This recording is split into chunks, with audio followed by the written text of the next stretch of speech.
ఒకసారి నేను ముళ్ళపూడి వెంకటరామన్ గారిని ఒక మాట అడిగా.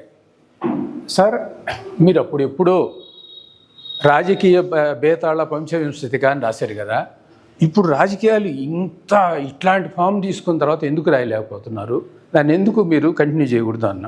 ఆయన ఒక మాట అన్నాడు, ఇప్పుడు రాజకీయాలు అక్షరాలకు అందవు, అంటే ఒక రచనకు అందనంత కాంప్లికేటెడ్గా సంక్లిష్టంగా తయారైంది, వాటిని ఎవ్వరూ 100% రచనలోకి దింపలేము, అక్షరంలోకి దించలేము, అందువల్ల నేను ఆ ప్రయత్నం చేయలేదు అని చెప్పాడు. ఇప్పుడు ఇదంతా ఎందుకు చెబుతున్నా అంటే, నేను ఇప్పుడు కథలు చదవలేదు అందరూ బాధపడుతూ ఉంటారు. ఎందుకు చదవాలి? ఎప్పుడైనా సరే జీవితము దేంట్లో రిఫ్లెక్ట్ అవద్దో ఆ ఫామ్ చదువుతారు. పాత రోజుల్లో పురాణాలు వాటిని మాత్రమే రిప్రజెంట్ చేసినప్పుడు హరికథలు వచ్చాయి, బుర్రకథలు వచ్చాయి, వీధి నాటకాలు వచ్చాయి, తోలు బొమ్మల కథలు వచ్చాయి, ఇవన్నీ వచ్చాయి. ఎప్పుడైతే జీవితాన్ని రిఫ్లెక్ట్ చేయటం బిగిన్ చేసినాయో అప్పుడు కథ వచ్చింది, నవల వచ్చింది, ఇంకో ఫామ్ వచ్చింది. ఈ ఫామ్స్లో కూడా ఎందుకు నిలబడ్డారు? ఎద్దనపూడి సులోచనారాయణ ఎందుకు నిలబడింది? ఎండమూరి వీరేంద్రనాథ్ ఎందుకు ఒక మైలురాయి అయ్యాడు? ఎద్దనపూడి సులోచనారాయణ ఎందుకు ఒక మైలురాయి అయింది అంటే, అప్పటిదాకా ఆడపిల్లలు ఎవరు కాలేజీకి వెళ్ళి చదువుకునేవాళ్ళు కాదు. ఫస్ట్ టైము ఆడపిల్లలు కాలేజీకి వెళ్ళి చదువుకోవటం, ఉద్యోగాలు చేయటం.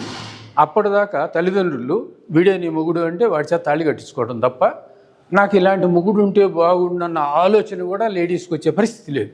ఫస్ట్ టైం చదువుకోవటం వల్ల చుట్టూతో ఉండే అబ్బాయిలు కూడా కనపడటం వల్ల, ఒరే వీడు నాకు భర్త అయితే బాగుండి అబ్బాయిలు అనుకోవటం, అమ్మాయిలు అనుకోవటం, ఇట్లా మొదటిసారిగా ఒక పార్ట్నర్, తన లైఫ్ పార్ట్నర్ గురించి ఆలోచించే అవకాశం వచ్చింది. ఆ అవకాశం వచ్చినప్పుడు సులోచనారాణి అప్పుడు రంగం మీదకి వచ్చింది రచయిత్రిగా. రాజశేఖరము, 6 అడుగుల అందగాడు, కారు, కథ, కమాష్మిషు, ఈ ఆకర్షణ, ఎలాంటి భర్త అయితే బాగుంటుంది, ఇట్లాంటివి వచ్చేసరికి విపరీతంగా ఎద్దనపూడి సులోచనారాయణ చదివారు. ఆమె ఒక మైలురాయి. నెక్స్ట్ మైలురాయి వీరేంద్రనాథ్ ఏంది? తర్వాత లైఫ్లో చాలా మార్పులు వచ్చిన తర్వాత,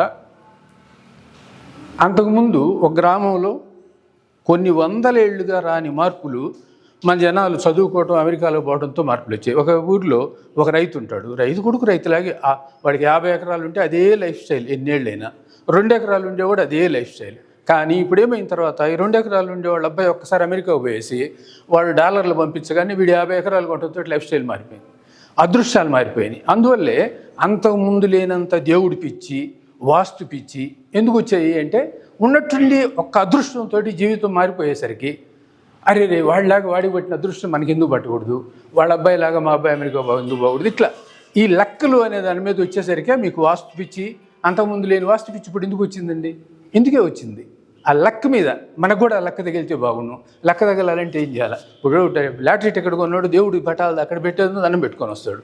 సినిమా తీసినవాడు రీల్ అంతా తీసుకుపోయి తిరుపతి కొండ దగ్గర ఆ రీలు పెట్టేది ఒక రీలు పూజ చేసుకొని వస్తాడు. ఎందుకు? లెక్క తగలాలని. అట్లా లెక్క తగిలే అవకాశం మనకు కూడా ఉండాలని మీకు ఈ వాస్తు ఇట్లాంటి వ్యవహారాలన్నీ వచ్చాయన్నమాట. టోటల్గా నేను చెప్పదలుచుకున్న విషయం ఏంటంటే, సార్, నవల వచ్చింది, దాని పర్పస్ అయిపోయింది. కథ వచ్చింది, దాని పర్పస్ అయిపోయింది. ఇప్పుడు వచ్చే పిల్లకాయలు జీవితాన్ని దేని నుంచి నేర్చుకుంటున్నారు అంటే, విజువల్ ఫామ్ నుంచి నేర్చుకుంటున్నారు. అద్భుతమైన సినిమాలు వస్తున్నాయి. మనము చెత్త సినిమాలు ఎట చూస్తున్నామో అత్యద్భుతమైన సినిమాలు వస్తున్నాయి. ప్రపంచంలో వచ్చే ఏ సాహిత్యానికి, ఏ కథలకు, ఏ నవళ్లకు తీసుకున్నటువంటి అత్యద్భుతమైన సినిమాలు వస్తున్నాయి. ఎప్పుడు కూడా ప్రతి మనిషి చదివి కష్టపడే కన్నా విజువల్ ఫామ్లో ఉన్నప్పుడు దానికన్నా ఇంకా గొప్పగా ఉంటుంది. మనం ఊహించుకోవాలి. రాసినప్పుడు వాతావరణం చాలా చల్లగా ఉంది, మేఘావృతం అయ్యింది, అట్లయింది, ఇట్లే ఒక్క బొమ్మతో ఇటు చూపించేటప్పుడు ఇది ఇష్టమా అది ఇష్టమా, నేను విజువల్ ఫామే చూసుకుంటా. అట్లా ఇప్పుడు వచ్చే కథలు, మనం కథల్ని ఎక్కడ చూడాలంటే విజువల్ ఫామ్లో చూడాలి. విజువల్ ఫామ్లో అద్భుతమైన కథలు వస్తున్నాయి, మారుతుంది. సో జనరేషన్ మారేటప్పుడల్లా వాళ్ళకి ఏం కావాలో వాళ్ళు సెలెక్ట్ చేసుకుంటారు.